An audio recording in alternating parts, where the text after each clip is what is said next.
अस्सलाम वालेकुम वरहमतुल्लाहि वबरकातुहू। दोस्तों, आउं आहियां लियसन अब्बासी। किताब आहे बेतरतीब ज़िंदगियूं। मौज़ू कहाणियूं। कहाणीकार मुख्तियार चन्नू। छपाईंदड़ चांड्रो की पब्लिकेशन, वाही बांधी सिंध। छापो पहिरियों दिसंबर 2025 ईस्वी। किस्त 15। कहाणी ॻोढ़नि ॻाल्हायो। मूं हिक नज़र मुर्क ते विधी। हुन जूं नज़रूं दरिया में हुयूं। हिन जा विखियल वार हवा सां रांदियूं करे रहिया हुआ। चहिरे ते उदासी ऐं अरमान मां लॻी रहियो हो त हूअ कंहिं पीड़ा मां गुज़री रही हुई। छा थियो मुर्क? तबियत त ठीकु अथई न? काई परेशानी अथई? मूं हिक साईअ में 2-3 सवाल करे वरिता हुआ। हिन ख़ामोश नज़रनि सां मूं ॾांहुं निहारे अखियूं झुकाए छॾियूं। मुल्क जी सिंध यूनिवर्सिटीअ मां रूरल डेवलपमेंट में ग्रेजुएशन थियल हुई। NGOs में मुख़्तलिफ़ पोज़ीशन्स ते कमु कंदे सखियल जी हिकु वॾी सरकारी ऑर्गेनाइज़ेशन में मैनेजर ह्यूमन रिसोर्सिस डेवलपमेंट तौरु कमु करे रही हुई। मां बि शाह अब्दुल लतीफ़ यूनिवर्सिटीअ मां MCOM करण खां पोइ मुख़्तलिफ़ NGOs में कमु कयो। अॻिते हली कॉमसेट मां MBA कई।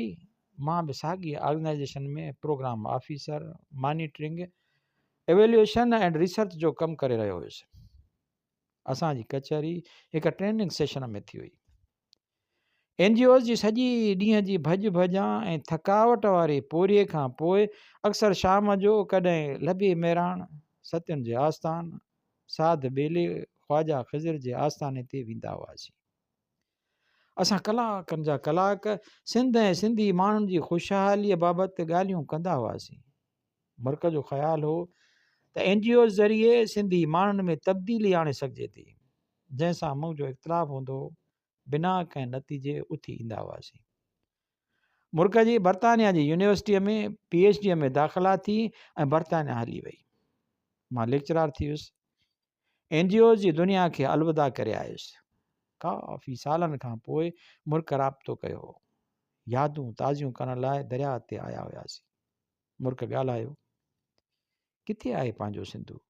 काॾे वयूं उहे छिछोरियूं छोलियूं जेके सारो साल किनारनि सां रांदियूं कंदियूं हुयूं, मज़ाक़ूं कंदियूं हुयूं, पाण में टकराइजी हंबोशियूं हणंदियूं हुयूं, दहशत पैदा कंदियूं हुयूं, दरिया सां झेड़ींदड़ मुहाणनि खे किनारनि ॾांहुं वापसि वञण ते मजबूर कंदियूं हुयूं, लेखकनि खे पंहिंजनि लिखणनि में तशबीहुनि तौरु लिखण ते मजबूर कंदियूं हुयूं, नौजवाननि खे अरडाई अॻिते वधण जी सघ ॾींदियूं हुयूं।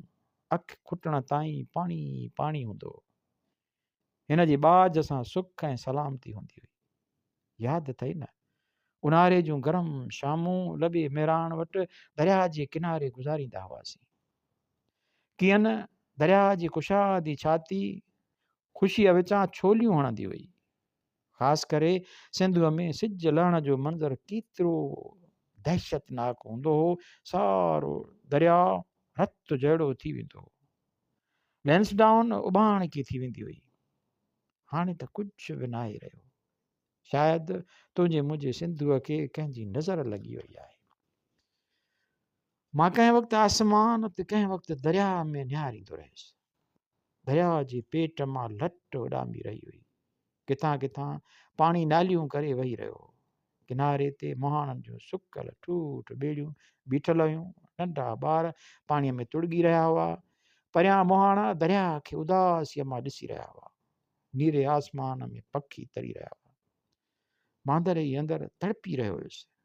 ईअं ई सिंधु सुकंदो रहियो त हिन मुंहिंजे सर सब्ज़ सिंध जो छा थींदो? छा उहा दरिया बग़ैर पंहिंजो वजूद बरक़रार रखी सघंदी? असांजी बेख़बरी, ख़ामोशी ऐं बुज़दिली हिन खे फ़ना करे छॾींदी। असां पंहिंजी धरती ऐं सुञाणप विञाए वेंदासीं।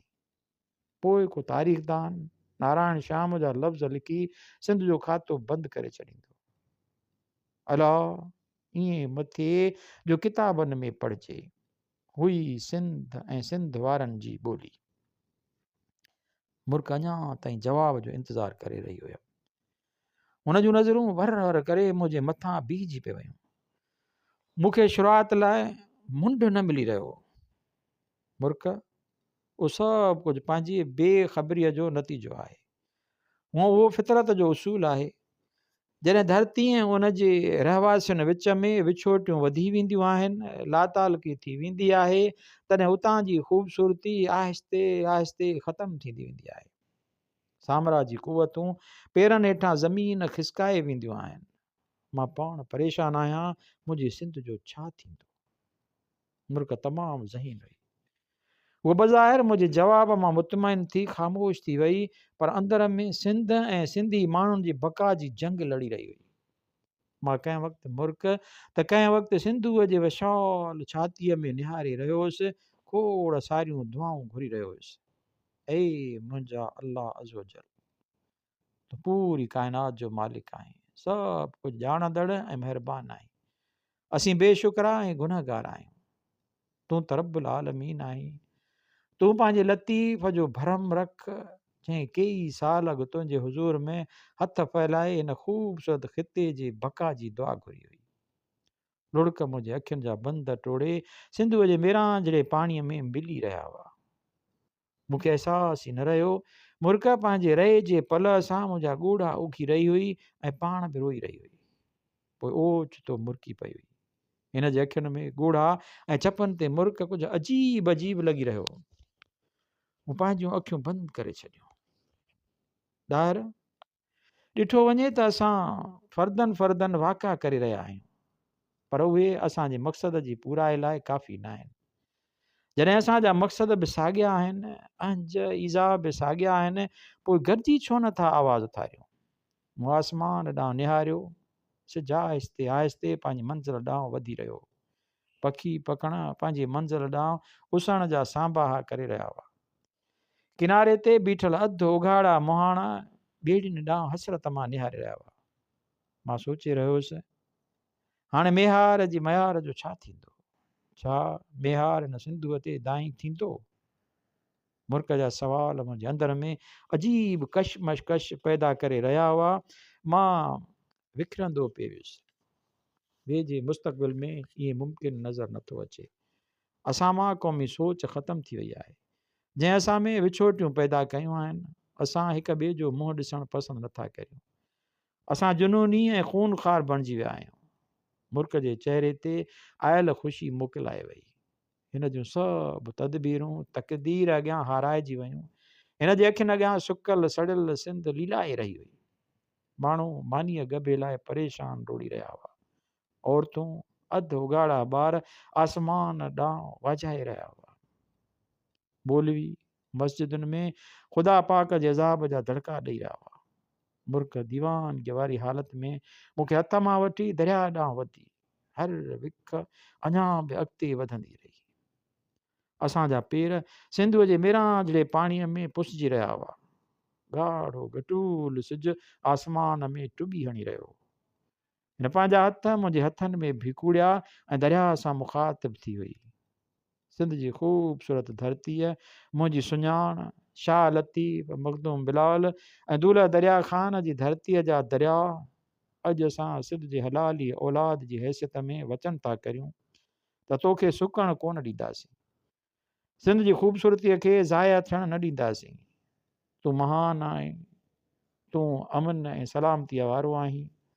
अॼु तोखे पंहिंजी सींध खे साओ रखण लाइ पाणीअ जी ज़रूरत आहे। असीं पंहिंजा ॻोढ़ा तुंहिंजे हवाले करियूं था। असीं तोखे ॻोढ़नि सां टिमटार करे छॾींदासीं। सुख सलामती हिकु दफ़ो ॿीहर तुंहिंजे छातीअ ते नाच कंदा लतीफ़ जा सुर फ़िज़ाउनि में गूंजबा। हिन जे अखियुनि मां ॻोढ़ा ॻड़ी पिया हुआ। पोइ ते वरी हुई असांजा पाछा टिघा थींदा विया। वाह जो तेज़ झूटो असांजे पेरनि खे ड्राहींदे गुज़री वियो। परे परे ताईं ऊंदाई पखिड़िजी वई।